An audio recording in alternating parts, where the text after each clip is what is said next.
Aujourd'hui, avoir un cheval n'a jamais été aussi accessible. Pourtant, aujourd'hui, il n'y a jamais eu autant de propriétaires qui rencontrent de problèmes avec leurs chevaux.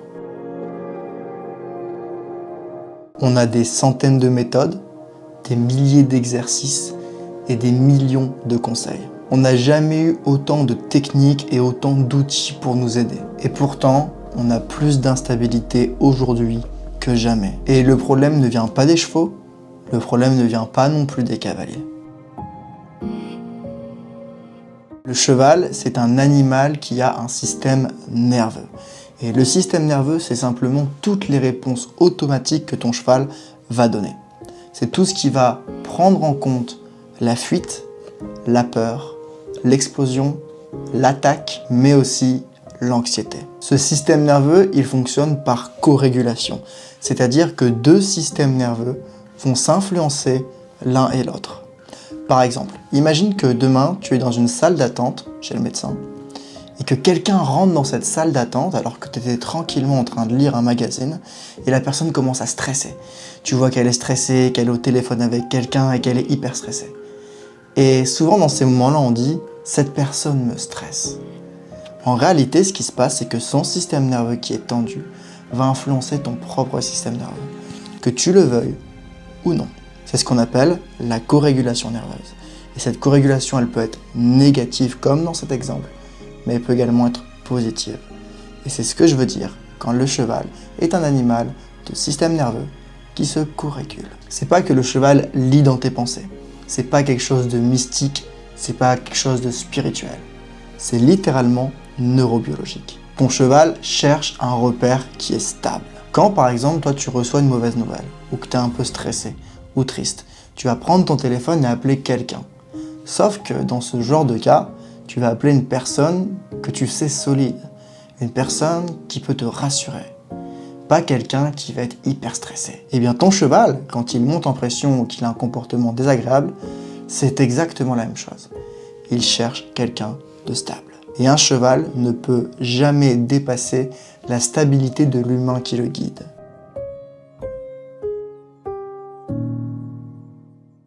Aujourd'hui, dans le monde du cheval, très rares sont ceux qui avancent, mais nombreux sont ceux qui compensent. Car si tu n'es pas réellement stable, tu te retrouves obligé de compenser. Et je vais t'expliquer à quoi ça ressemble. Dans le premier cas, tu vas avoir ce que j'appelle la surtechnique. C'est les gens qui connaissent toutes les formations de travail à pied, qui apprennent à céder à la pression et qui bouclent ce genre de choses sur leurs chevaux. Et aujourd'hui, des méthodes sur le travail à pied, des méthodes de désensibilisation, d'éducation, on en a à l'appel.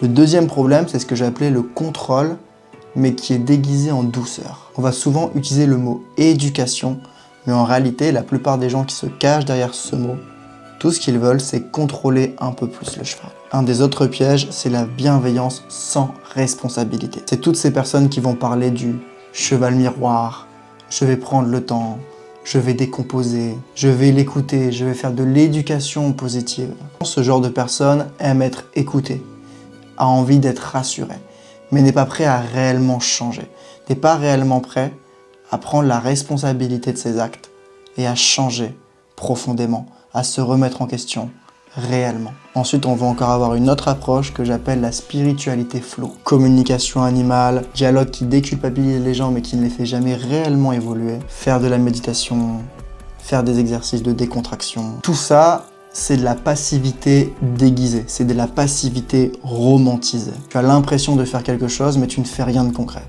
Tout ce que tu fais, c'est que tu essayes de traiter les symptômes au lieu de traiter la cause profonde. Et encore, il y a toutes ces autres techniques comme tu devrais respirer, tu devrais te décontracter. Souvent, c'est des gens qui vont dire « j'essaye de rester calme ». Mais tout ça est littéralement vide de sens. C'est encore une énième façon de fuir la tension au lieu de la résoudre. Toutes ces choses que je viens de citer, je n'ai rien contre elles. Elles sont même très intéressantes. Mais la réalité, c'est qu'elles sont insuffisantes. Car on ne guérit pas un cancer en prenant des antidouleurs. Et aujourd'hui, le monde du cheval est malade.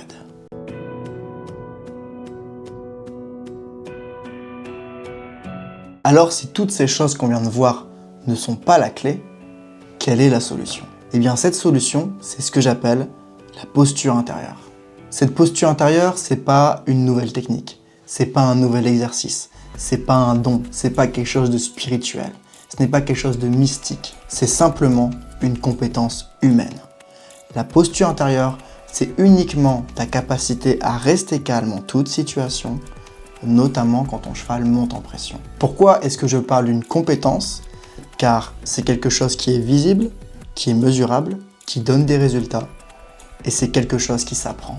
La posture intérieure, elle s'apprend et elle s'entraîne. En fait, c'est quelque chose qu'on a tous en nous. Il n'existe personne sur Terre qui n'a pas de posture intérieure. La vraie question, c'est à quel point est-ce qu'elle est développée. C'est comme courir un marathon. Techniquement, n'importe quel être humain a en lui la capacité de courir un marathon. Mais si tu prends n'importe quel être humain et que tu le mets dans un marathon sans la préparation adéquate, eh bien, il va échouer. Eh bien, c'est la même chose. Quand tu es avec ton cheval et que ta posture intérieure n'est pas assez développée, ça ne fonctionne pas. Mais pourquoi alors est-ce que cette posture intérieure change littéralement tout? Parce que la vérité que la plupart des gens refusent d'affronter, c'est qu'un cheval ne suit pas un expert technique. Un cheval ne suit pas la personne qui a le plus de connaissances. Un cheval suit une personne qui est stable. Et un cheval ne peut pas être plus stable que la personne qui le guide. Sous pression, la posture intérieure décide toujours. La technique existe, mais elle ne fonctionne qu'à partir du moment où l'état interne le permet. Mais alors, que se passe-t-il aujourd'hui quand cette posture intérieure n'est pas assez développée?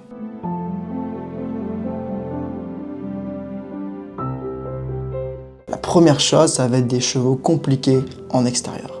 Des chevaux qui tractent, des chevaux qui dépassent, des chevaux qui bousculent, des chevaux qui embarquent au galop, qui peuvent faire des écarts et qui peuvent devenir dangereux. Dangereux pour eux-mêmes, dangereux pour le cavalier, mais dangereux aussi pour les gens autour. Quand ta posture intérieure n'est pas assez développée, même les gestes les plus simples semblent difficiles. Le maréchal, le dentiste, le vétérinaire, la tondeuse, le sceller, le brosser, lui donner le vermifuge, l'attraper au près, le fait qu'il soit instable au montoir, et encore le fait qu'il ne tienne pas à la tâche, ne monte pas le vent, etc. Ce problème de posture intérieure, il peut également t'impacter en concours. Un cheval qui charge les barres, un cheval qui est trempé de stress, un cheval qui panique à l'entrée du concours, qui va faire des refus, qui va faire des écarts, ou même un cheval qui peut perdre son équilibre, et on le sait, quand on monte à cheval et que le cheval perd son équilibre, ça se dégrade forcément. Et bien sûr, je n'ai pas encore parlé de la chose la plus évidente qui est la sécurité. Parce que quand un cheval te tracte, quand un cheval te bouscule, te mord, te frappe, se cabre. Oui, c'est quelque chose qui est embêtant parce que c'est pas quelque chose que tu as envie de vivre avec ton cheval, mais aussi il y a un danger réel pour toi, pour lui et pour les autres. Mais pourquoi les chevaux ont ce genre de réaction? Tout simplement parce que l'état interne du cheval précède toujours son comportement. Et l'état interne du cavalier précède l'état interne du cheval.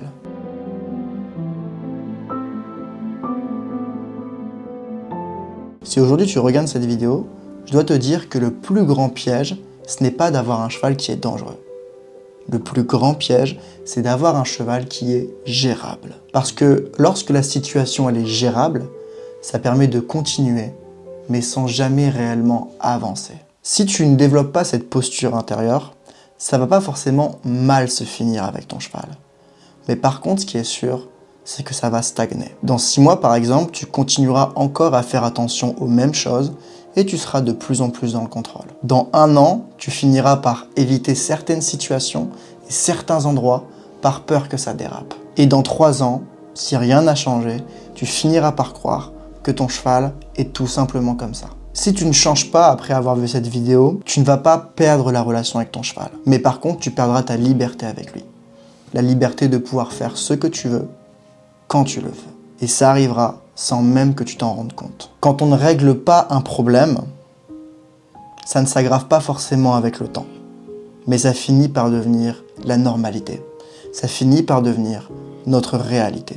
Et cette normalité, quand elle s'installe, elle ressemble toujours à la chose suivante. Tu vas être en vigilance permanente, vouloir faire attention à tout, anticiper tout. Tu vas être en surcharge mentale. Est-ce que j'ai bien préparé ça? Est-ce que c'est une bonne idée d'aller là-bas? Tu vas toujours réfléchir à 10 000 trucs en même temps, te faire 10 000 scénarios dans ta tête. Et tu seras constamment dépendant d'un cadre safe. Rester dans le manège, sortir uniquement avec d'autres personnes, sortir uniquement sur des chemins que tu connais par exemple. Et un jour, tu finiras par te rendre compte que tu ne vis pas réellement quelque chose avec ton cheval, mais que tu passes ton temps à éviter que quelque chose arrive. Tout ce que je viens de t'expliquer, c'est pas une fatalité, mais c'est le réel prix à payer lorsque l'on ne développe pas sa posture intérieure. Parce qu'en réalité, ne rien changer, c'est déjà prendre une décision. Et c'est pour ça que ce travail, aujourd'hui, il ne s'adresse pas à tout le monde.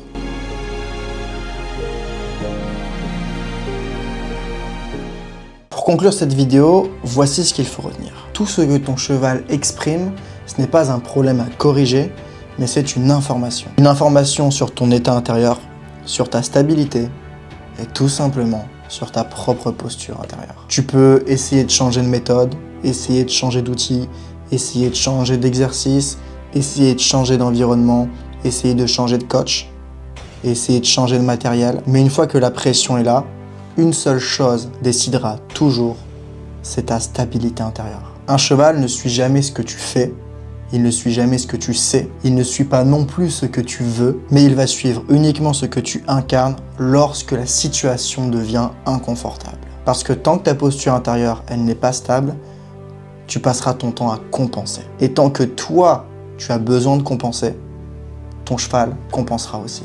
Dans cette vidéo, il n'y a rien à croire, il n'y a rien à espérer, rien à analyser.